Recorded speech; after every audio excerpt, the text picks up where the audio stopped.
When I first read Kino in 2015, I was in my early 20s, living in New York, unbesmirched by the glory, pain, and delicacy of our existence. At that time, I must admit, I couldn't identify with Kino because I had an undeveloped empathy for the pains I could yet relate to. It was not lost upon me that you have to have lived and experienced a range of vicissitudes in order to truly decipher the psychology of Murakami's characters. After the shattering of my own delusions of perfection, I finally became Kino, emotionally numb and aware of the repercussions that come with it.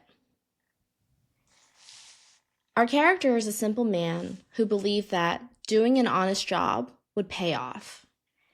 He got married, worked, paid the bills, and lived a simple existence trying to avoid any form of inconvenience to others. This is how I chose to live as well for the last decade. Doing an honest job, 7 days a week, repeat, never talk about my feelings, and live in fear of asking someone to hold space for me.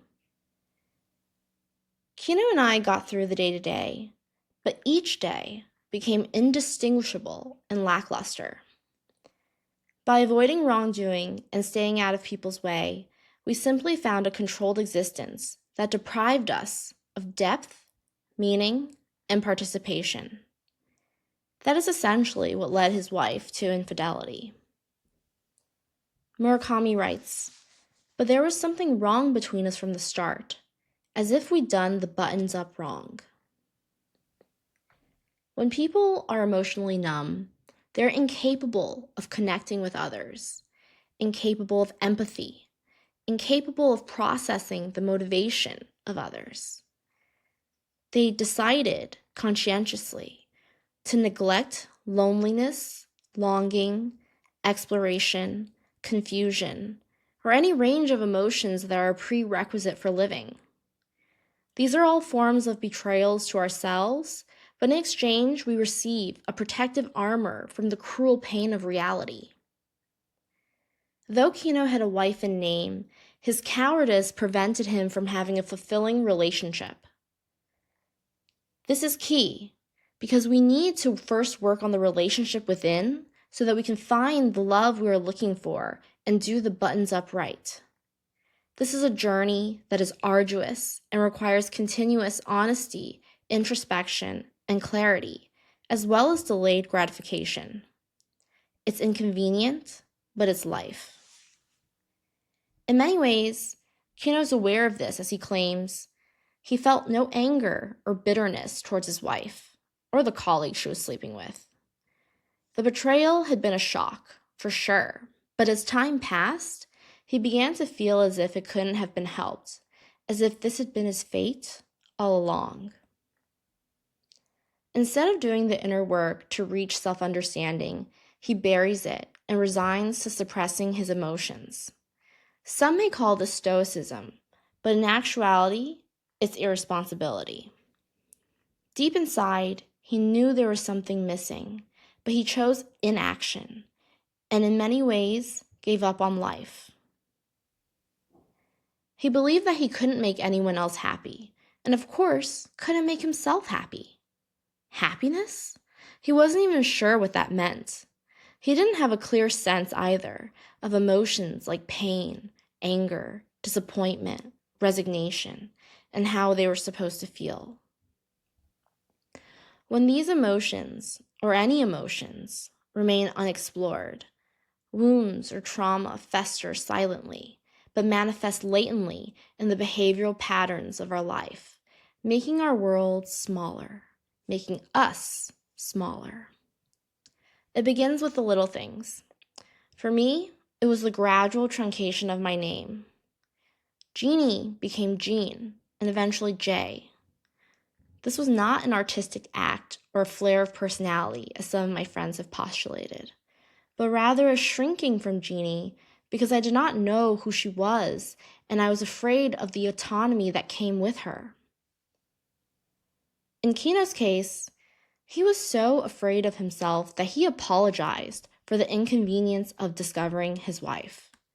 Gradually, it becomes normalized to quietly erase all traces of himself to avoid confronting uncomfortable realities.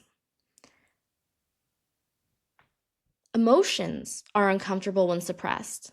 Relationships are inconvenient until developed. These are immutable realities.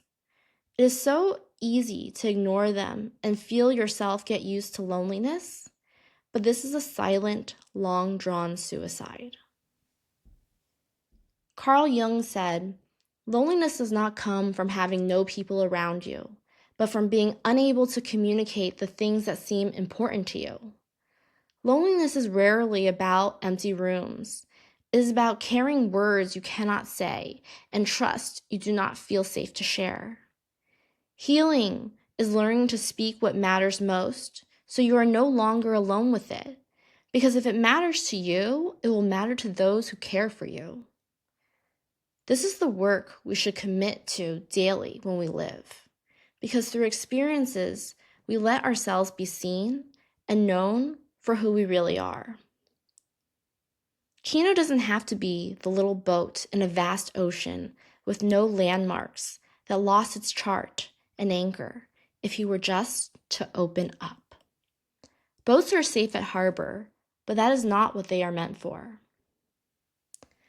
When finalizing his divorce, Kino says to his wife, "But wouldn't we have arrived at the same place anyway?" The answer is not necessarily. At this point in the story, Kino and his wife completed a cycle whereby they are strangers again, but they forewent a chance of vulnerability to show who they really are.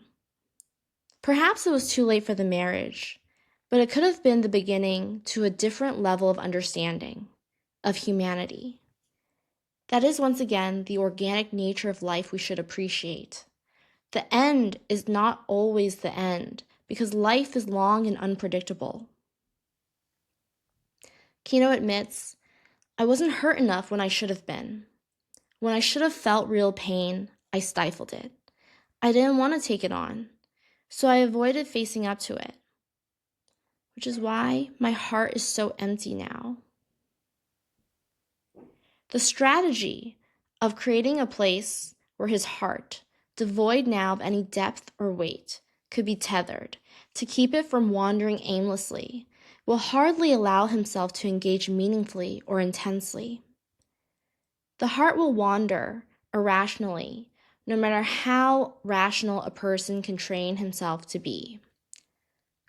Doing nothing is not the same as making the right responsible choice for yourself, giving yourself space to reawaken, to grow, and to live. Life is meant for participation and the creation of memories. Having an empty heart manifests in your aura, your choices, your body, and most of all, in the faded listlessness of which you carry yourself. It is only at the very end does Murakami give us a glimmer of hope for Kino when he admits, "Yes, I am hurt. Very, very deeply." He said this to himself, and he wept. In Kino's soft breakthrough, we see the necessity to be kind to ourselves, validate our existence, and allow our feelings to reverberate instead of resigning to solitude, silence, and a spiritual death. It is not death that man should fear, but he should fear never beginning to live. No pain is perpetual, but neither will our days be, so let's not waste them hiding from life.